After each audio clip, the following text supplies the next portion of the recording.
Great. So good morning, everyone. It's Friday, March 12th, 10:03 a.m. This is the second section of this morning's Senate Natural Resources and Energy Committee meeting. We are going to walk through with Ms. Chakowski a committee bill on Public Utility Commission miscellaneous revisions. So if you can show us the bill with the changes, then I think we will be ready to go.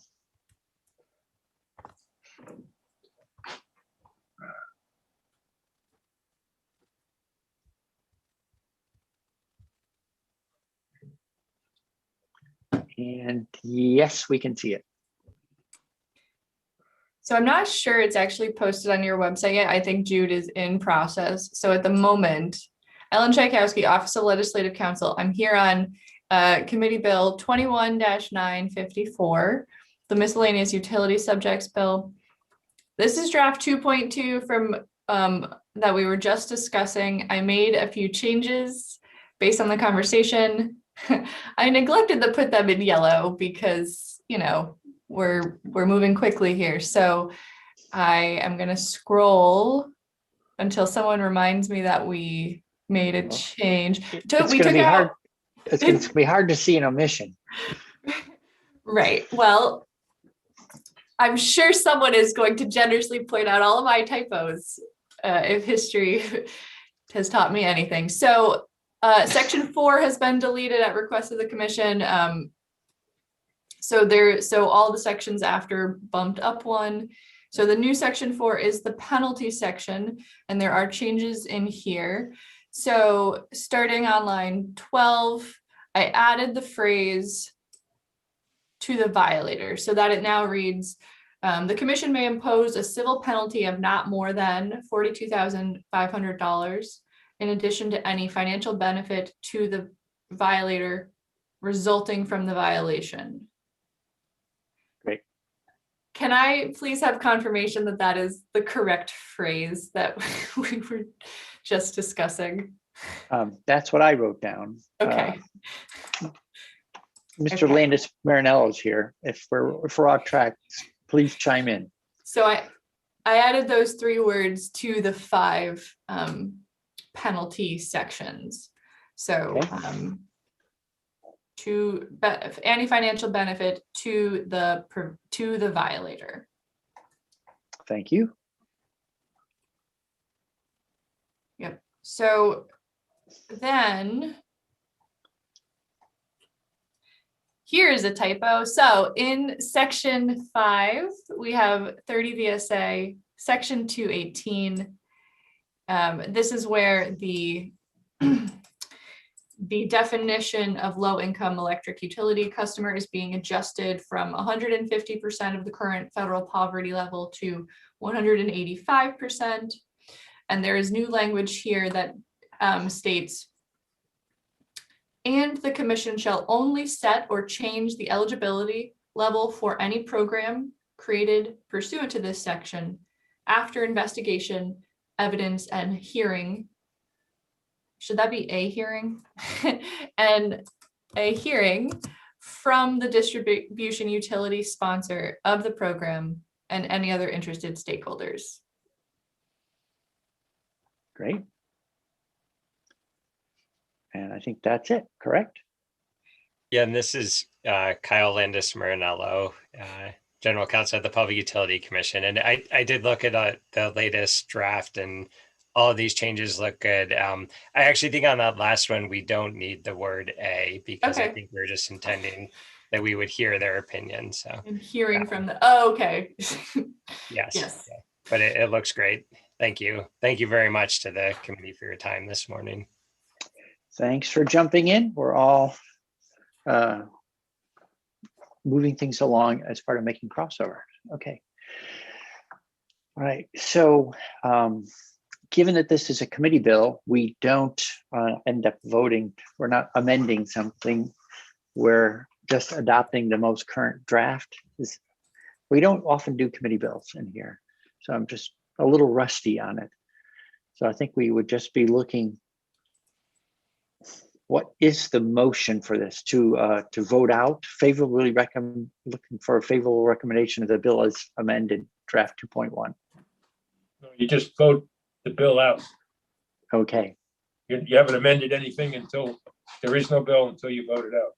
right. Thank you. Okay, so if there's no further questions or discussion, looking for a motion to vote out public utility committee bill that we just reviewed. I'll move.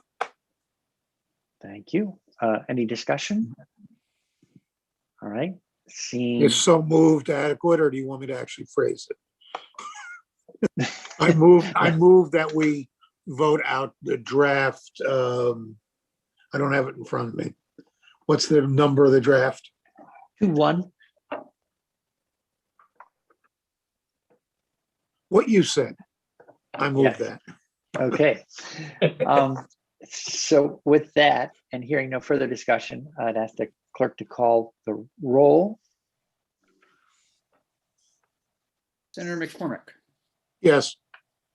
Senator McDonald, Yes, Senator Westman, Senator Campion votes yes. The chair, Senator Gray. Yes, and if it's agreeable to the committee, since Senator Westman's coming, but delayed because of the issue, I'd like to leave it open for him to vote this before we adjourn for the morning. That's That's a good idea. fine with people. Okay, great. Thank you, everyone. Thank you, Ms. Schakowsky, Mr. Landis Marinello, Mr. Coleman, who's here twice.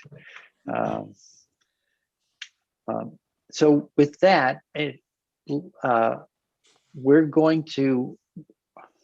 we were hoping to talk to the DEC, but they were also double booked.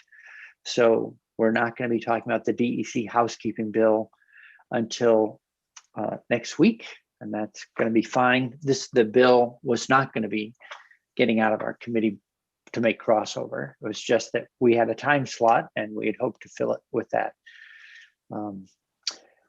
But before, and we're going to reconvene at 10:45 to pick up S102, the Compost Bill.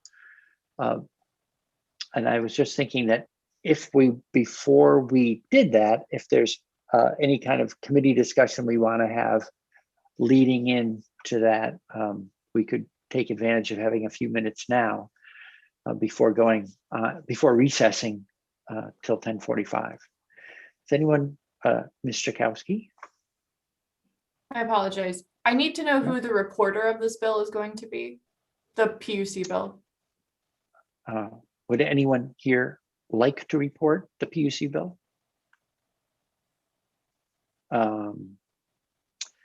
Seeing that a non-clamoring group of possible reporters, I'm Senator happy Gray, to. if I may, I do worry about the chair taking on too much. I cannot do this. Yeah. Senate Ed we have about Yes. roughly 8 bills on their way. And so my afternoons and my reporting, I feel like I'm a bit at my max, but I don't like the idea of you having to report it all. And I see a volunteer possibly. Senator McCormick. Yeah, I'll do it. Okay. You can see how enthusiastic I am. I'm sure the PUC will be happy to assist you in Yes. preparing. You mean And Cliff Notes? Have watched Senator McCormick many a time, and he is the master. Well, it's because I have good Cliff Notes. Okay. Thank you, Senator McCormick. I agree. It's better not to have the usual suspect reporting the bill. So good to spread it around. Thank you. Great. So Ms. Schakowsky, then this email that you're going to send that locks this whole thing in process, Senator McCormick's going to be the reporter, but I still need to reply that this is our committee's bill, correctly? Yes. Correct? And Yeah. it sounds like you're holding open the vote. Is that what you're doing? Yes. So Yes. I can't send it until you actually have closed the vote, and we will submit the vote and the reporter, and you will confirm that information. Okay, so we'll do that prior to going to the floor. Yeah, remind me, I got into a little trouble with the bill I reported back in the summer, doing this on Zoom. What is the process now? Do I do anything in terms of communicating the language to the Nope, Senate? I'm gonna handle it Yeah. because it's a committee bill. Okay. So I just prepare to report it when, Yep, it needs to get its Okay. S number first, so that's the technical reason. So I'm gonna submit it to get its S number and start the process. okay. And in terms of scheduling myself, this will go in today, so it'll be on the notice calendar on Tuesday and up for second reading on Wednesday, or are we doing rule suspensions at crossover to get everything done quickly? So Do you know? I don't Okay. know. right. Mr. Chairman, do you know? My understanding is that since it's a committee bill, it'll be read on Tuesday, and then it will be put on the notice calendar for Wednesday. Oh, so And I'll then- report it on and- Thursday. And I think Thursday is when you report. Oh, well, that's a million years off. I don't even have to think about it for a while. Okay. Thanks.